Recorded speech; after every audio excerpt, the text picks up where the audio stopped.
It's the American International Chamber of I knew I was Commerce. going to get it wrong. The American International Chamber of Commerce. Can you tell us a little bit about the American International Chamber of Commerce? What does it do?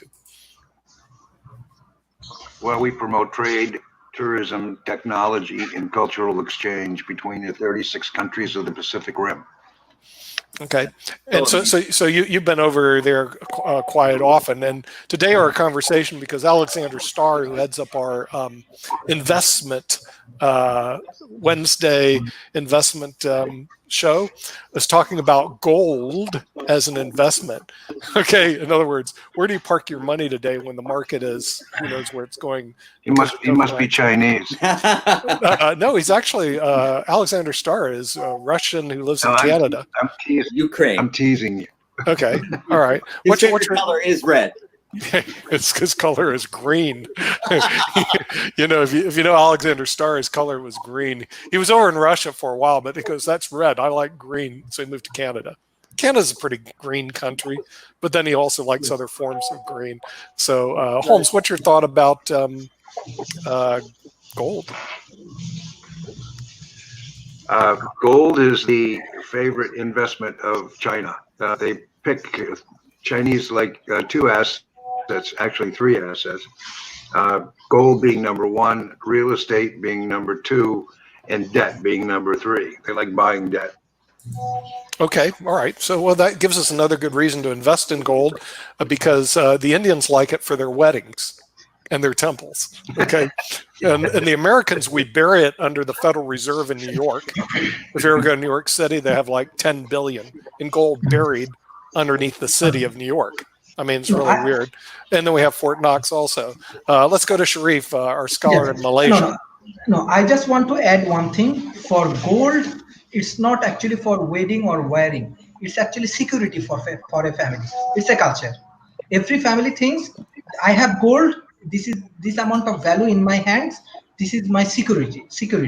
So it's more than that. It's not wearing or beautifications. Every family, you try to understand the family of the Indian subcontinent. They said, okay, my wife has this amount of gold, or my mother has. It's actually security. It's more than that. Oh, security. Okay, so there's three. Now, Jim, unfortunately, bought gold 20 years ago, held it for a long time, and has gone nowhere with it, not realizing that there are certain stocks like Netflix, Amazon, Apple that took off like a rocket. They're called unicorns. I didn't invest only in gold. Jim, okay, you're in Silicon Valley, the socialist state of Silicon Valley. Okay, there's a lot of good investments there. Just look around. No, it's the capital state of Silicon Valley. There we go. There's Google. I could have picked Google. I could have picked Apple. I picked Amazon. Forget it. I'm going to go to gold. Flop. Wait a sec. I have to clear it up once and for all. 20 years ago, 1 ounce of gold was $300. Today, it's well over $1,700. So explain to me, Jim, please, how is it you invested 20 years ago and you don't make any money? What did you do? No, I invested in gold index funds, and I have made money. Oh, I see. Okay, gold index funds, which means the broker made money. I'll translate. The broker made money. It wasn't until I listened to you, Alex. Manager is driving, and who is paying for his car? Bravo. That's the reason the investment advisor in Silicon Valley drives a nice car and Jim looks like this. It's because he invested in the gold fund. I mean, come on, man. I did the same thing. Big mistake. Okay, with us we have Professor Synder from Yale University has joined us with Holmes Stoner, who's the head of the International American Chamber of Commerce in California, along with Shariff, who's a PhD scholar in Malaysia, Alexander Starr from Russia, now in Canada, who heads up our investments, and Jim Eade, who suffers daily with the gold fund that he bought 20 years ago. I'm the only person on the panel who's ever made a bad investment. You are the only one. Everybody else here has made good investments. And Professor Synder, we're talking about parking the other day we saw the $2 trillion in cash. And Alexander Starr says we should park in gold. What is your thoughts on the gold market, Professor Synder?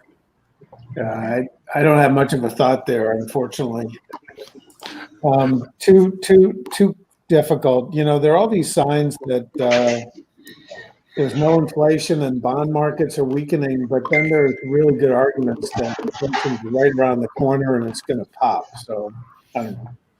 Well, what are you supposed to do with your money today? I mean, the thing is, we got a lot of cash coming in from the these loan programs, the SBA loan programs. Even in my own company, we're parking it, and I go, I told my business partner, we can't park cash forever. We got to do something with it because cash doesn't make very much today. So where do you park your cash right now? Alexander Starr saying gold. Professor Snyder, where are we supposed to park our cash today? Short answer, Nicholas, is I don't know. Oh, that's actually a good answer. Okay, because that's the answer that we came up with too. I've been thinking, I've been away. I missed you guys. I've been away for a few weeks, and I haven't been thinking about where to park money, but I have been thinking about how markets are responding in general to this amazing confluence of crises. And, I don't know if you'll bear with me, but oftentimes the way I think about stuff is are markets responding in a way that's helpful? And to what extent is there other work that needs to be done by governments and institutions and organizations? And I've got 10 points here where I think markets are doing really well. We should maybe think about those a little bit. But a subset, and I shouldn't say 10, a subset of points where markets are doing well, and a subset of points where I think there are big challenges that need to be worked out. But, if I may, think about this context. We've got COVID, we've got the health crisis, we've got the shutdowns, we have continued indications of COVID expanding globally. We've got changes in trade relationships. We've got artificial intelligence. We have massive unemployment. We have shifts in how the lucky 30% can work from online. Big shifts in demand across sectors. Sometimes demand's going up, sometimes demand's going down. So I think it's important to step back and say, well, what are markets doing well? A lot of times when I come on the show, I cite a Nobel Prize or two. 2013, let's start with the equity markets. Gene Fama and Bob Shiller won the prize for two very different views about equity markets. Fama said equity markets are efficient. Shiller said efficient but subject to excess volatility. I think if you look at the way the equity markets are handling things now, it's pretty impressive how they're processing information. And, it was about 2 weeks ago, it was looking better on COVID. We had the rotation into airlines and travel and so forth. And then, now it's getting a little iffy and we have the rotation back and tech is leading the way. But I think they're sorting it out. Second market I would cite would be real estate. I didn't come up with this phrase, Nicholas, but I think it's fast. It's an apt phrase. We're beginning the great reshuffling, where people are going to move. They're going to change what kind of homes they live in, and the real estate markets are just responding the way you would expect. Prices are going up in some areas, prices are going down in other areas, but there's going to be a massive amount of reshuffling in real estate. I think the markets are going to handle that fine. The shift to online, we know that's accelerating. I don't need to tell you guys that, but shopping, medicine, services, brick and mortar. I want to just say, I think brick and mortar retail is doing actually pretty well.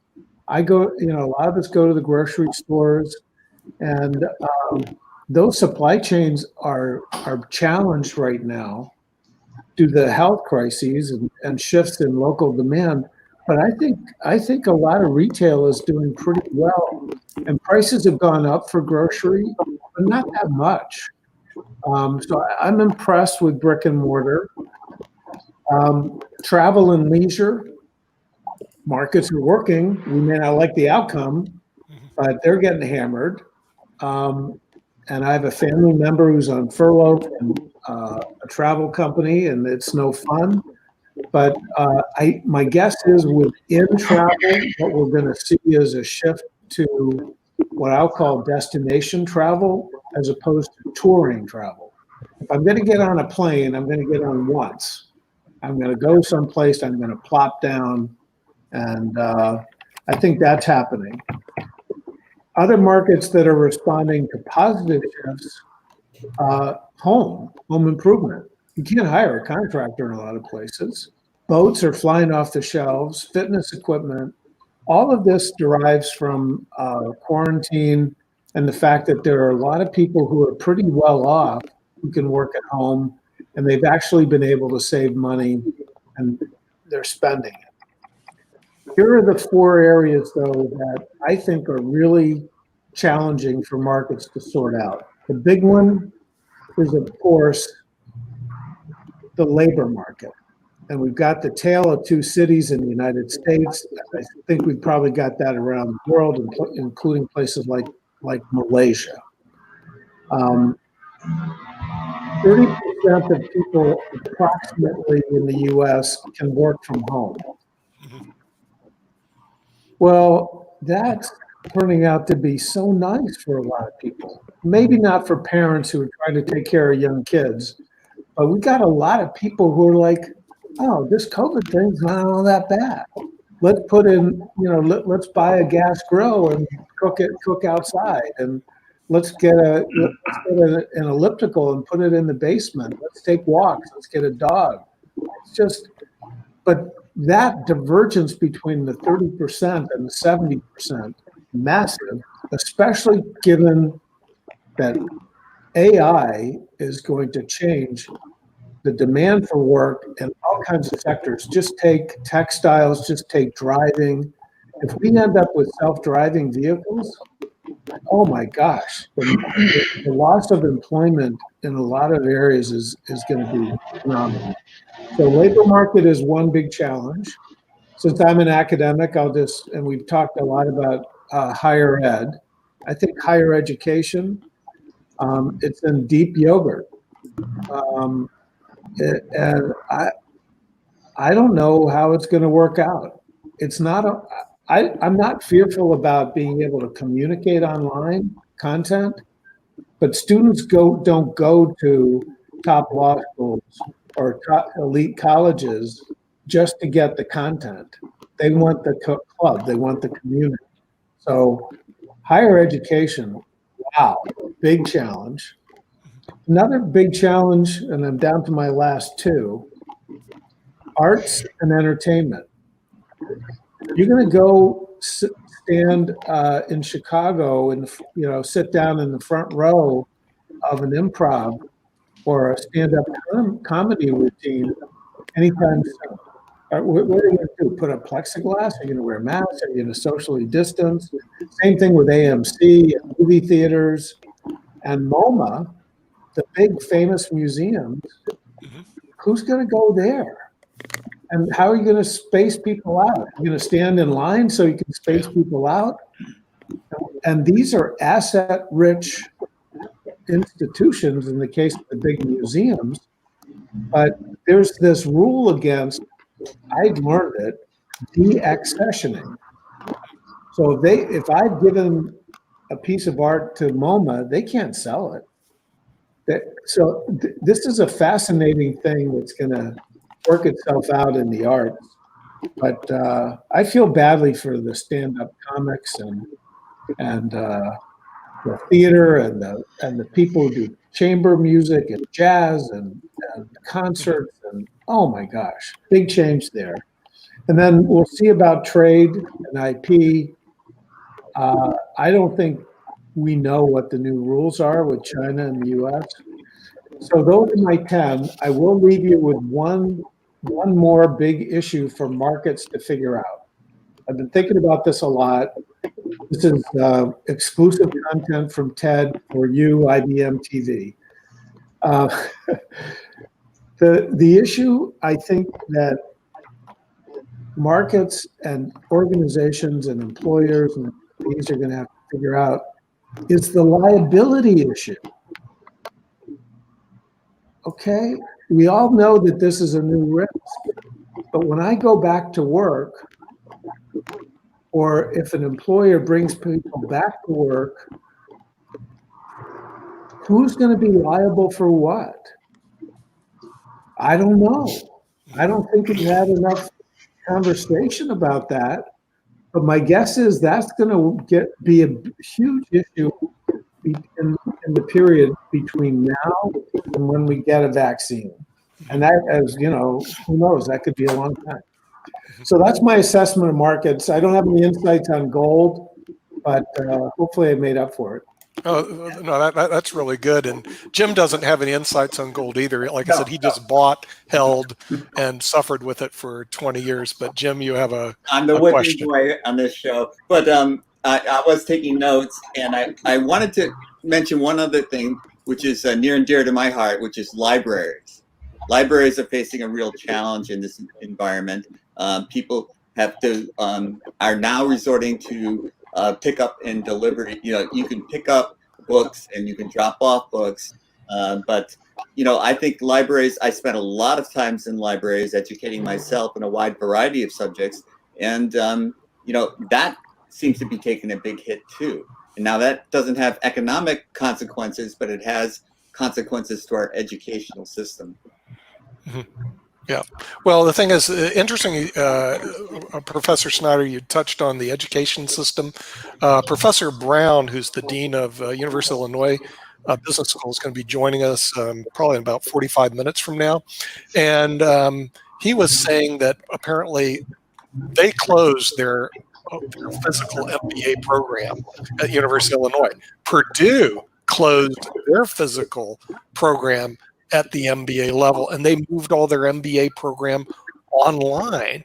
Is there a trend in higher education, especially in graduate schools, business schools, that they're eliminating their physical MBA programs out there?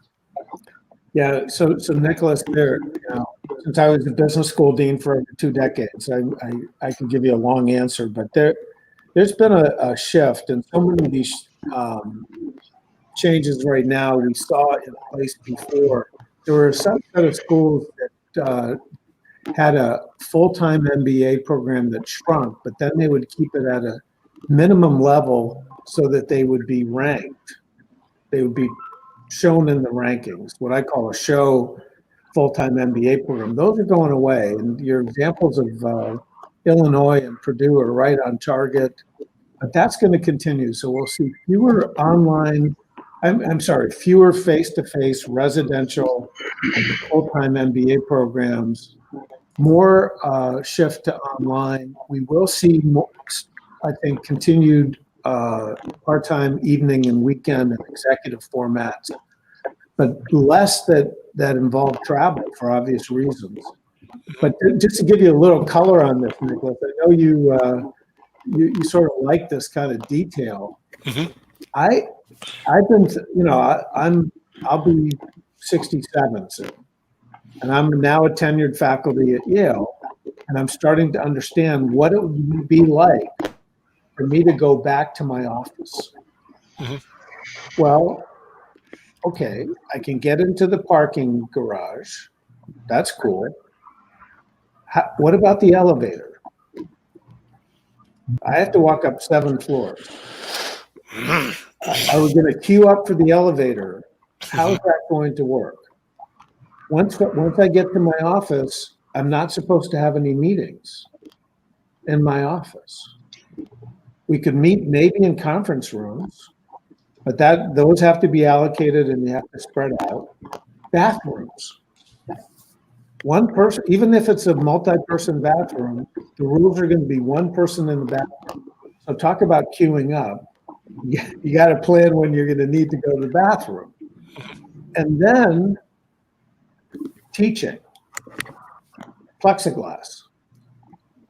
And this, I mean, how many people would say this is really appealing? Not me. I don't know. Like I said, I think higher ed's in deep yogurt.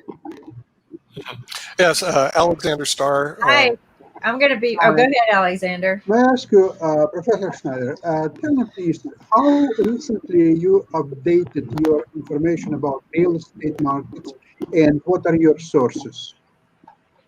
I'm sorry, I updated my information on what market?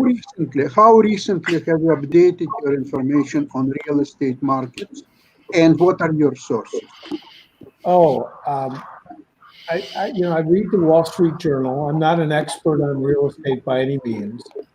And then I just, when I talk, as you do probably, when I talk to people who live in different parts of the country, I ask them what's going on. So if you're in Hudson Valley, north of New York City, everything's being rented. If you're on Long Island, everything's being rented. Cape Cod, everything's being rented.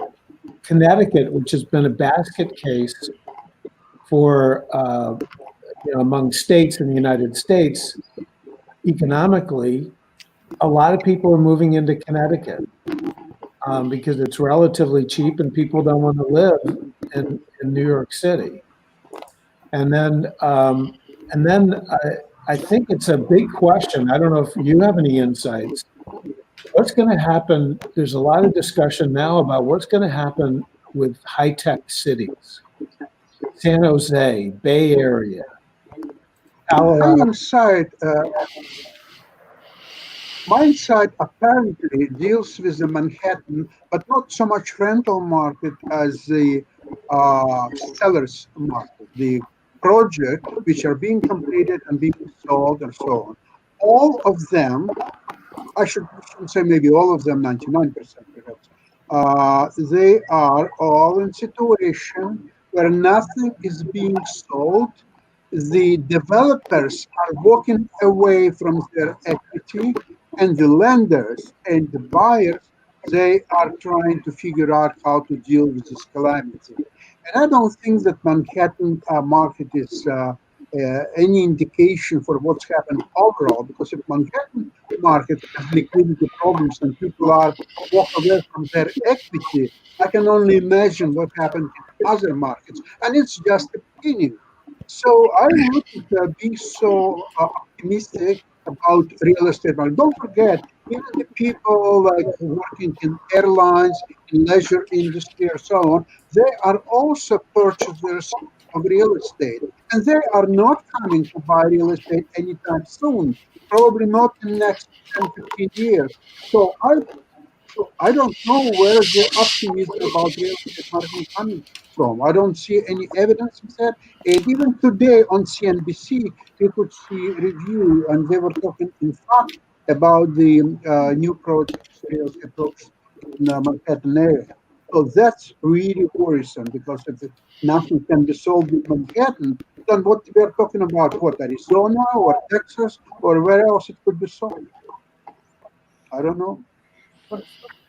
Okay, That's a good point. But I got one thing I want to bring up, because Ted, you brought up something about our higher education being kind of set aside, and one of the biggest problems that we're having is the resources of the information. Right? Where's all the resources coming from? And how reliable is it?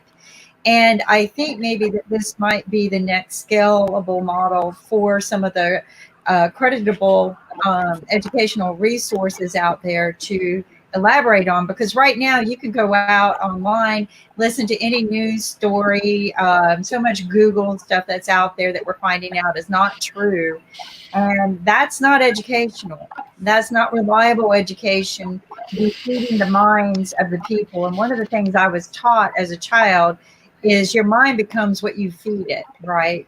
Your community's minds become what you feed it. And we need to be very careful in this time of crisis that we've been dealing with. That's one of the reasons why we haven't been able to truly fix the crisis and address it properly, because we're being fed so much different information. Well, the thing is, the real problem is we're getting a lot of our education on Facebook, and we're getting our education on television, which is not really education. Yeah, but it's not, that's what I'm saying. How do we build the credentials to establish reliable education? Because we're all at home now. You go to get real education. But for all the people that are here, I just want to reintroduce our panel. We have Kim Calhoun from IBM TV in Raleigh, North Carolina. Alexander Starr, who heads the investment show on Wednesday from Toronto, Canada, via Moscow. Holmes Stoner, who's the head of the International American Chamber of Commerce. He's out of the Los Angeles area. Who just joined us was Michael Sims, a financial advisor in Palm Beach County, and Edward Snyder, the former dean at Yale University School of Business and currently economics professor at Yale University. And today is, of course, Economics Monday, and we were discussing the investment world as what we can do. Now, Michael, since you are in the investment world, you're a financial advisor in Palm Beach County, what are you looking at in terms of where should people park their money today? I'm going to put you on the spot since you just arrived. Well, I think that there are a variety of good, solid areas that people could, when you say park, a lot of the times that insinuates sitting. But understanding what the client's goals and objectives are is then what would determine from a standpoint of a strategy for them. We like to do our planning from individual goals, timelines, and perspectives, as well as their risk tolerance. Analyze all of that data and put it together, and either in managed portfolios that match their risk quotients, but also look at the risk of rising taxes and how do we go about mitigating some of the situations. We really like the opportunity zones. We see, I think, when I came on, someone was mentioning what happens to the tech hubs. We've got identified a great opportunity zone out in San Jose that is focused on 7 or 8 different projects in the downtown San Jose area, because that's where the tech giants are moving. Jim Eade has just joined us from the San Jose area. Actually, he's in the Socialist Republic of Silicon Valley. And Oz, otherwise known as Opportunity Zones, explain to our listening audience, which is worldwide, unfortunately, so it might not have Opportunity Zones, but explain to them what these Opportunity Zones are. Okay, well, part of the Tax Act that was established in 2017 was the concept of opportunity zones, where municipalities and states identified areas of underdevelopment that would be cordoned off and allow for investors to invest in those in projects to revitalize, bring new industry, invest in businesses that are located in that area. And number one, it would allow them to defer any current capital gains tax on the money that they were rolling into it for 10 years. But then also that investment, whatever it grows to, they would be able to get out of it in the 10-year time and take the growth tax-free. So it really was an incentive. And I think in the political scope, you're hearing a lot about how opportunity zones are one model to reinvigorate some of the urban centers or the less focused on communities. In the past, it has really invigorated a lot of investment in these areas. And one of the strategies, instead of trying to find a project to dedicate your investment to, or perhaps a company to invest in, is a lot of developers and or management teams have created funds where they can consolidate investments, sell units in the fund, and then have multiple projects within opportunity zones that meet the criteria. Yeah. So the wonderful world of Oz is what I call the opportunity zones has had a big impact on the real estate market. Well, Holmes, you're laughing about it, but isn't it true? I mean, the thing is, if you got a large capital gain, one way you can eliminate it is invest in opportunity zones. What's your thought of that? I mean, isn't that a tax break for the rich, or am I missing something, Mr. Holmes? We work. I own a company that manufactures steel framed housing. It's called Ecodomica, and it's a company that provides low cost housing for the people that got left in the rearview mirror here, and they can't, even if they don't even have enough credit score to rent an apartment, so they end up sleeping in their car or on a couch somewhere. So these are low cost, small housing. They're zero carbon footprint with their building materials. But we have a program that I call it a closed economic system. In fact, that they don't need any external help from the federal government. We go into these OZs, these opportunity zones, and we set up an assembly plant and provide them parts and accessories so that they can put together their own affordable housing and create jobs at the same time while giving the investors a tax break. So that's pretty much our program across the country. We're looking at 200. This tax break, okay, because 200 locations. There's a CPA I work with. He actually runs the 4th largest CPA firm in the state of California, out of Long Beach, one of the largest firms there.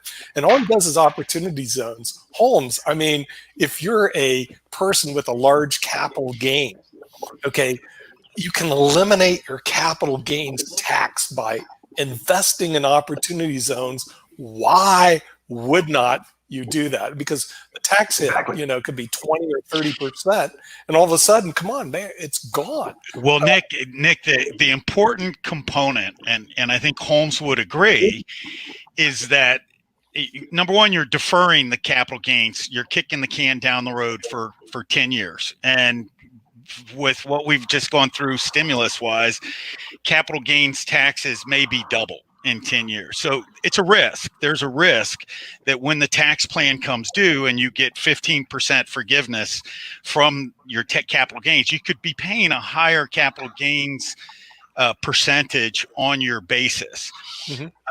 What we've looked at from an investment standpoint on these opportunity zones is they have to be sound real estate investments. Sure.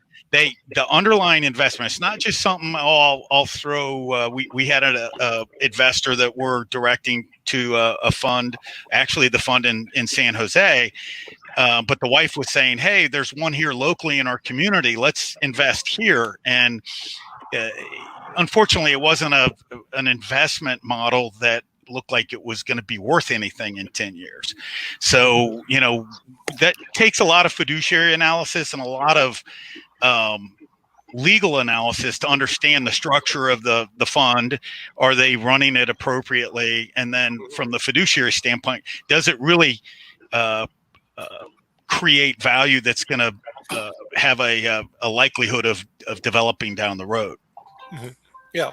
Well, I mean, when Alexander was negative on real estate, the thing is at the same time, when you have these big tax breaks and opportunity zones, it changes the whole composition of some of these real estate investments. Well, and I would say here in South Florida, I don't understand a depression in real estate because, one, we have a lot of international money coming into the Dade marketplace where everything from commercial to residential real estate is going through the roof. And here in Palm Beach County, it seems like every week we have a major announcement of a large corporation moving in and developing property to relocate their employees to. So some of my local realtor friends are having record years. Yeah, well, but the thing is also that the tax structure of Florida absolutely is so different than the tax structure of the Socialist Republic of Silicon Valley, where Florida has no state income tax. Okay. Now, can we say the same thing, Jim, about the great state of California? Do you have no state income tax or capital gains tax? Or capital gains tax? Oh my goodness! No wonder people are moving to Florida. Or they're moving out of California. moving out of California. Tiger Woods was born in California, but he lives in Florida. Right. And Phil Mickelson, from what I understand, his youngest daughter's finally getting through high school, and he's now moving just down the road from Tiger. So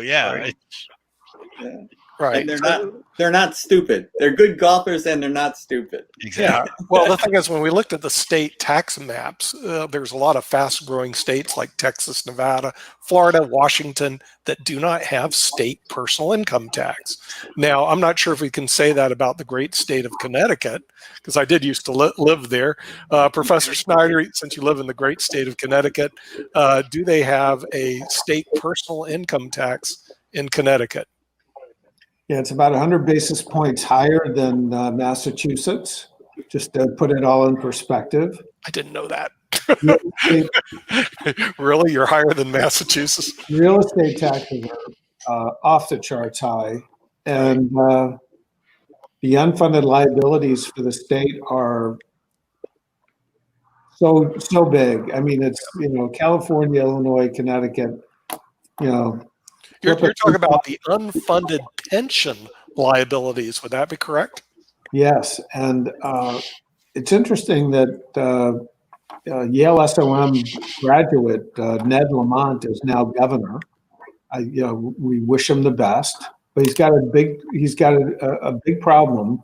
But he may be on the right side of this COVID reshuffling. That, by the way, that's not my term. I read that and I thought it was the right term. But a lot of people are moving to Connecticut, and maybe that'll help the economy. Mm-hmm. But I think the issue that you're raising, to me, is so interesting about the United States and other countries with federal systems. There can be a lot of competition among the states. Right. Underappreciated.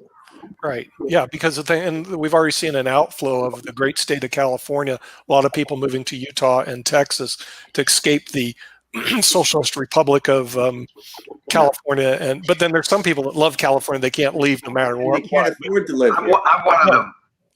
You love California so much you won't leave no matter what. I am a citizen of the People's Republic of California. Yeah, but you're the People's Republic of Southern California, and the thing is, they won't leave. It's like, no matter what, they're going to stay there. I do think there is concern, and again, it's when there's not the yin and the yang of the system. I do think there should be some real focus and concern on what gets left behind, because here in South Florida we get a lot of the northeastern migration, and really the concern is what happens to the tri-state area. I used to live and work in New York City for a time. Is when you're moving these corporations out and you're losing the tax dollars that are funding into the public welfare systems, and trying to lift these communities to some sense of prosperity, that there's just this economic cycle of despair that but they don't have the mobility to move. Mm-hmm. So then it becomes a bigger issue on how is that treated. You can't just carve it off and let it float away. You're probably going to have to bring in some federal resources at some point to address it. That's probably several years down the road, but it still is something that would need to be addressed. I like the opportunity zone concept, but then again, when we do the opportunity zone in San Jose, that, we can assure them that it's capital gains tax free on a federal basis. But the state of California is going to want, because of the gain in California, going to want their piece. Right. So that's really, we're having to go through those gymnastics to make sure everybody's aware of what's happening. And I think more people from Florida are becoming more and more aware, really, how nice we have it, in that we're not complicated with all these various levels of. We're grateful for the tourists. That's who pays our bills. So, right, yes. But you're also seeing some overpopulation issues. Oh, absolutely. There's you can't. I remember driving years ago, driving through Broward and Dade County, and and seen out in the Everglades big cranes just digging holes, and I had to stop and think about it. And they were digging the limestone out of one location and filling around the hole, and then they would develop houses on it. So they were creating their own land in the swamp, build houses. Right. Well, also golf courses. What you do is you dig the hole. Okay, that becomes your lake for your golf course. You put the sand over here. That becomes your golf course and your houses. So that's how they developed Florida. And so if you go there, all there is golf course and homeowners associations. One next, as a matter of fact, in Palm Beach, where you live, 80% of all the people live in a homeowners association with golf courses and tennis courts. It's our own little People's Republic of California. Yeah, People's Republic of golf courses with no taxes. Now, if you're from California, this whole concept of no taxes, foreign, do not understand. But in Florida, that's kind of how it exists. Now, what Professor Synder brought up is something that is a not well-known secret. It's the pension issues that exist in Illinois and Connecticut, where they have what they call unfunded pension liabilities, which means they owe their people a lot of money, but they never plan to pay it or pay how they're going to pay for it. So it's going to be very interesting to see what happens to these two states. Now, Bridgeport, Connecticut, from what I understand, Professor Synder filed bankruptcy. The city did to get rid of their unfunded pension liabilities and other liabilities, but so did certain cities in California, like Vallejo. Vallejo filed bankruptcy to get rid of their unfunded pension liabilities. Unfortunately, from what I understand, this was a Chapter 9 filing. Chapter 9 does not exist for the states. In other words, states cannot file bankruptcy to get rid of their unfunded pension liabilities. So what is Connecticut's plan to get rid of their liabilities, or do they have one in the great state of Connecticut? Well, these so-called blue states with big deficits are going to try to lobby for a phase 3 stimulus bill that would include a lot of money for states. So that's one of the things that they're going to try to do. I know our show is not supposed to be political, but I think that's in the playbook. Right.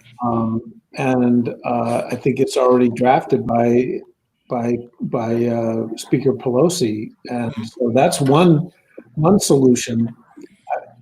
There are differences, Nicholas, among the states in terms of the state constitutions, whether and how these issues can be addressed. Rhode Island, right next door, the governor there has been able to address them. It's much harder in Connecticut. So I don't know what's going to happen.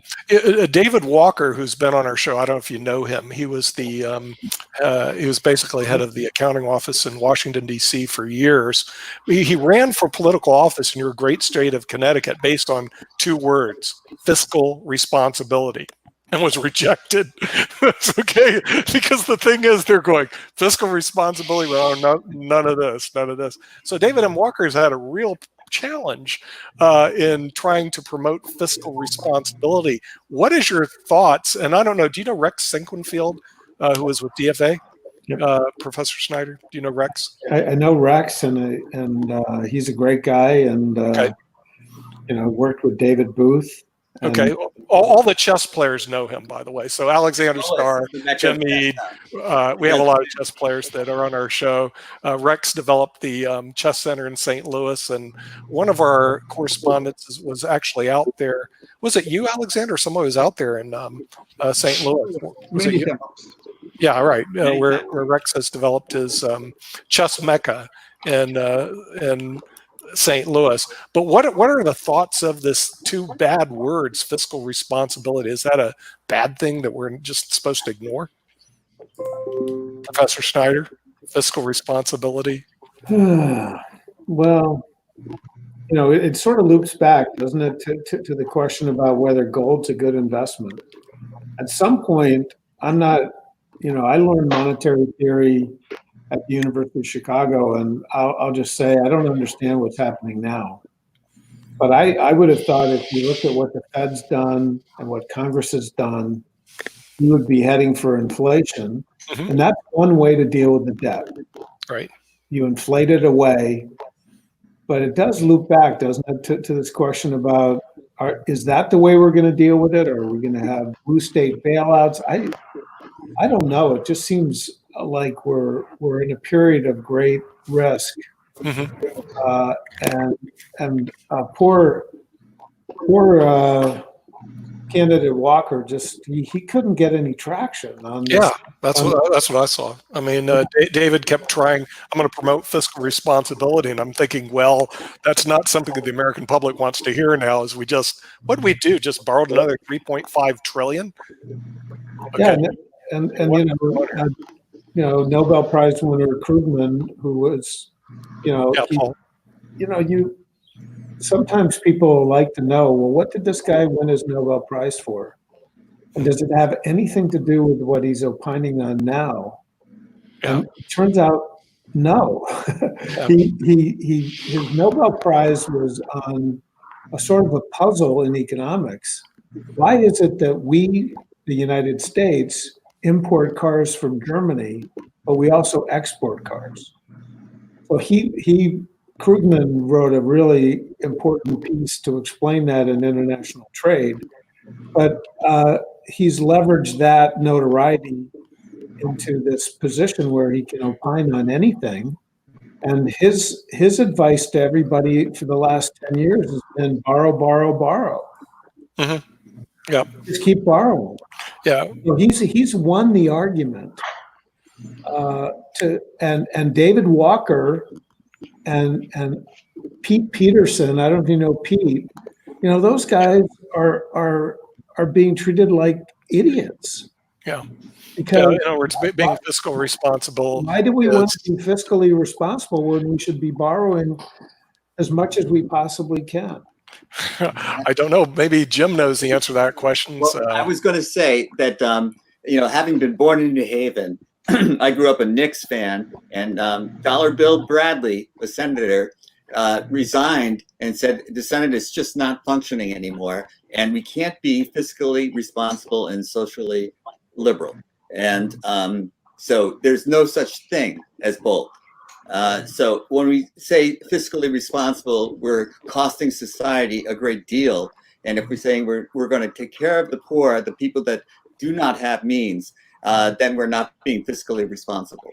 So these types of things are more complicated than we can make in little snippets of information, like fiscally conservative is a soundbite. It's a bumper sticker, and we have to look at it as a complex problem to solve. And it's no easy solution. Well, Holmes, you're head of the International American Chamber of Commerce. What do the Chinese think about our American debt? China has a saying, gold is the currency of the rich, debt is the currency of the poor.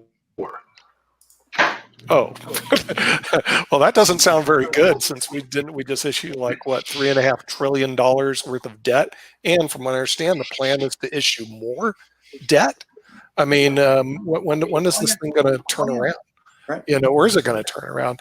Michael, since you're on the front lines working with clients, is any of your clients scared about the American economy and this massive influx of debt into the United States of America? Well, most of who we work with are small business owners. We do have a few high net worth families, but we try to target the business owners in the evolution, coach them with their business value to get to the exit. I think there's a concern, but what they're really looking at the blocking and tackling on day to day. And so most of them are not, measuring what the future impact is of printing $3.5 trillion. They're looking at, how do I keep my employees engaged? How do I keep revenue flowing and reduce my expenses?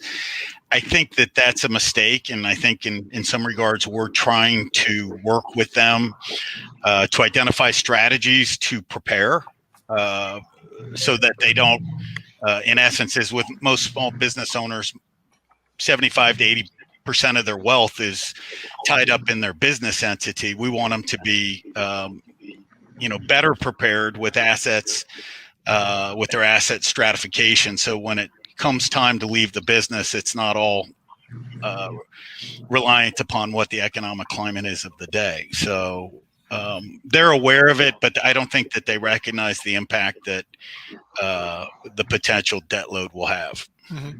Yeah. Okay, Alexander Starr, you're in the great country of Canada. Do they issue a lot of debt in Canada? Has that been the response to the coronavirus? Yes, the level of debt has been rising, and seems to me that first of all, Canada doesn't have many options, and like most of the countries, including US, they had to do it. What's very peculiar about Canada, and I was listening about the different tax systems in different states and so on, but Canada has one peculiarity is universal free medical care. And that's alone very valuable asset for Canadians because there's no such thing as the deductible, the insurance. I mean, when I'm coming to see my doctor, the financial consideration of who and how much you're paying and when you're paying and what you're paying, it just doesn't exist. All you have to do is show up. There's an appointment, and you get some medical advice, or you get referred to another doctor, and that another doctor will do the same thing, absolutely free of charge. I mean, well, at the end of the day, of course, somebody is paying for that, and the medical care in Canada, essentially, of course, it's in Ontario, it's about 1/3 of budget is going to paying for a medical care. But at least for most of the people, it's a very valuable option to the ability to see the doctor and get medical help without worrying financial consequence to that. Now, coming to about debt, there's I'm myself actually in all kinds of models. What I'm doing is I have to put valuation of American debt, and the more debt, as you said, will be issued anytime soon. See, the problem with American debt is that about 20 years ago, the debt was way much smaller than it is today. And at the same time, we were talking about $5-6 trillion, and all American households put together owned $100 trillion, including the real estate. And I'm not talking about American corporations. I'm talking about households of United States of America. Today, the debt has risen to $25-26 trillion, and it's going through the roof anytime soon. And U.S. households today own only about $45 trillion. So now you see that the level of debt is slowly but surely approaching the level of all households of United States of America. So it will take probably about 5 to 10 years for America's debt level to exceed the income and the assets, sorry, I should say, assets of the households. Now, on the other hand, I saw myself a program quite a while ago when Warren Buffett was on CNBC, and he was asked, is it possible that if this situation will continue, the United States will go bankrupt? The Warren Buffett, his reply was that how a country, the only one country in the whole world can print US dollars, nobody else can go bankrupt. It's just physically impossible. It's just against the whole laws of physics and all many other laws. So the short answer is that he is obviously right. US cannot go bankrupt. It will continue to print dollars as there is no tomorrow. But again, those who don't believe in gold should ask themselves, what's going to happen to gold if this more and more debt will be issued and U.S. households will own less and less equity?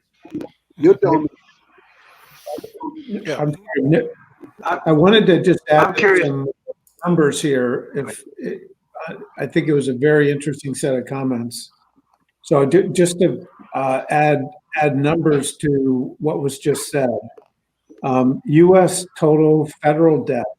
That's not all of it because it doesn't count Social Security and Medicare or Medicaid debt. But just traditional U.S. debt, 25 trillion.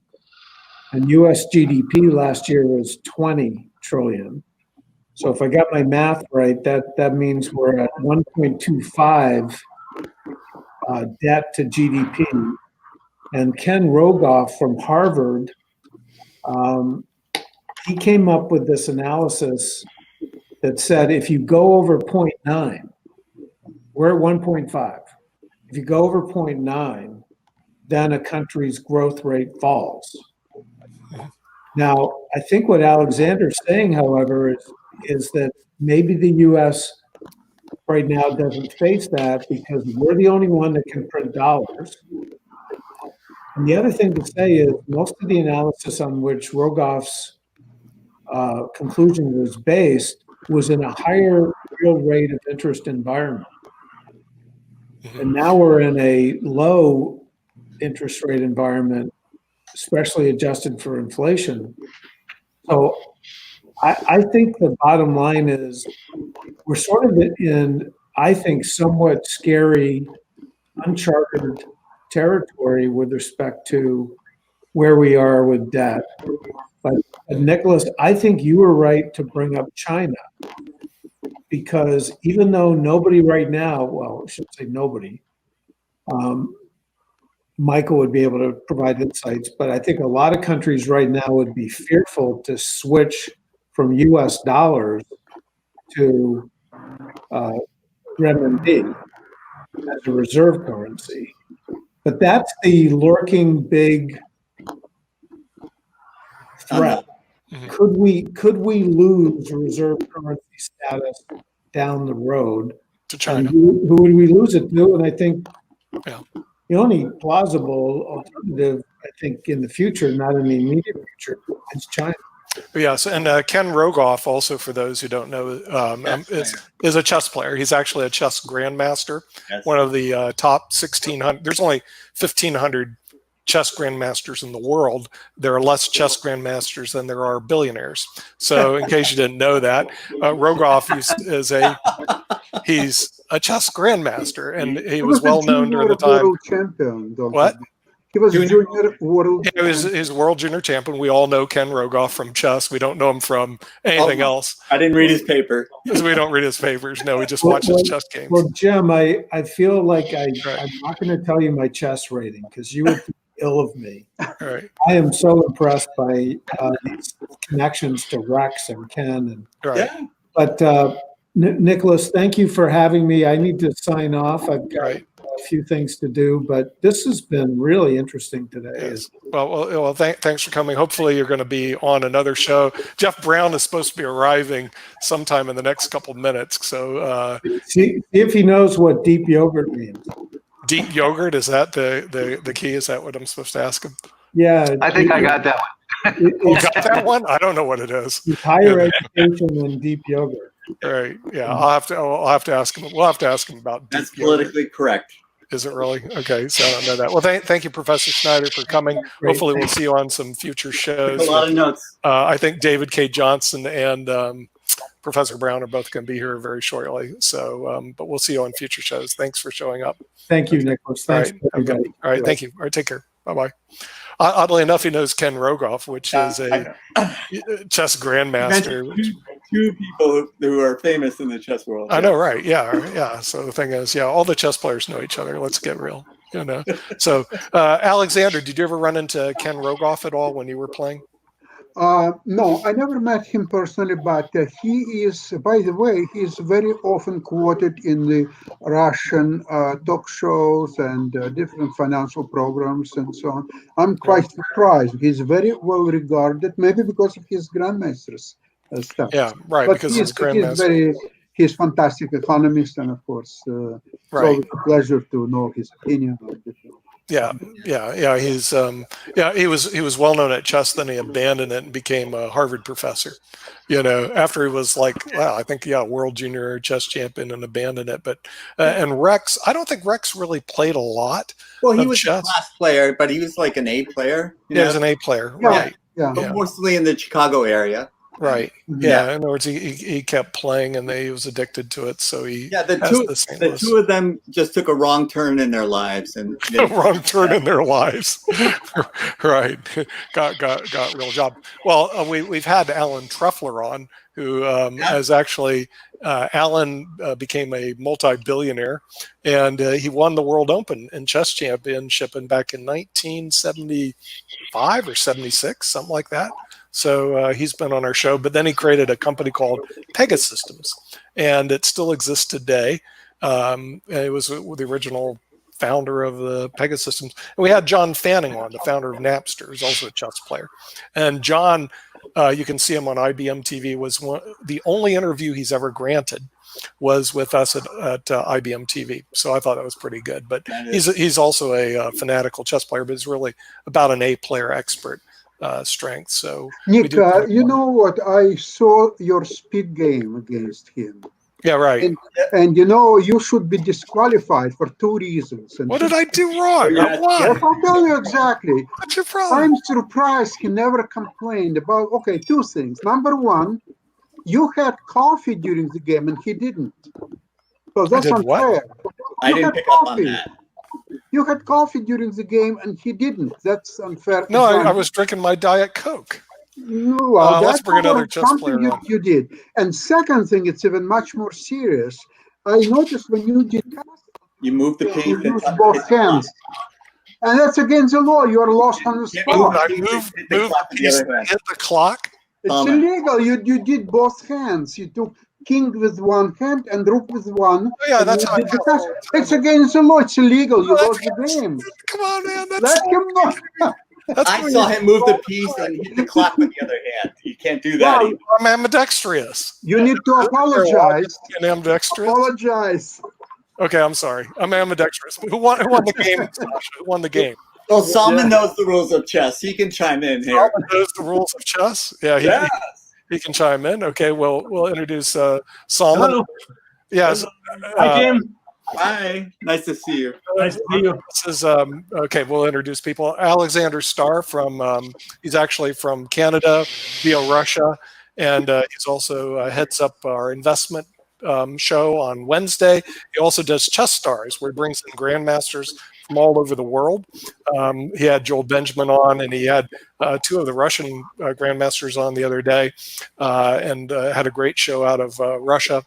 And we have Holmes Stoner, who's the head of the American International Chamber of Commerce. So he's in California right now.